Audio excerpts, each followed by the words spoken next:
In today's video, I'm going to teach you how to configure global permissions in Jira. If you're managing a Jira instance, understanding and setting these permissions is crucial to maintaining the security and efficiency of your team's projects. Let's walk through this process together, starting with the necessary access requirements. To begin, you'll need to log in to Jira. It's important to note that you must have Jira Administrator or Jira System Administrator permissions to proceed with configuring global permissions. This ensures that only authorized users can make changes to system-wide settings. Once you've logged in, navigate to the top right corner of your screen where you'll find the settings icon.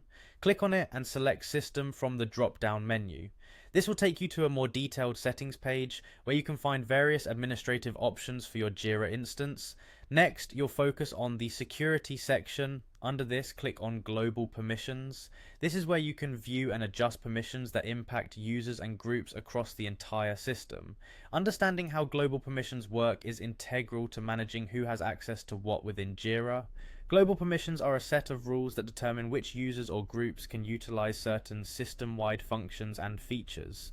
To help conceptualize this, consider permissions like Jira users, which grants login access, Jira administrators, which allows for system administrative access, and browse users and groups, which permits visibility over user and group information. Each of these plays a distinct role in how access and control are structured within your Jira environment. As you scroll down the page, you'll come to the Grant Permissions section. Here, you can specify new permissions for different user groups. Begin by selecting the specific permission you intend to grant from the drop-down menu. This menu contains a list of available permissions, such as those I mentioned earlier. After choosing your desired permission, you'll need to decide which group will receive it. Select the appropriate group from the drop-down list that appears. It's essential that you carefully choose the correct group here, as this decision impacts how access is distributed across your Jira projects. Once you've made your selections, click Add at the bottom of the section to implement the changes. Remember, these permissions apply system-wide and will affect all projects under your Jira instance. Now let's discuss some important considerations. Granting permissions should be done with caution, particularly when selecting the Anyone option.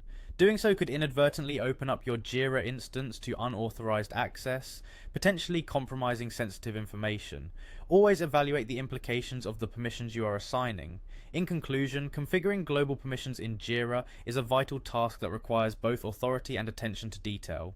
Such permissions govern how resources are allocated and who has access to them, influencing the overall security and functionality of your system.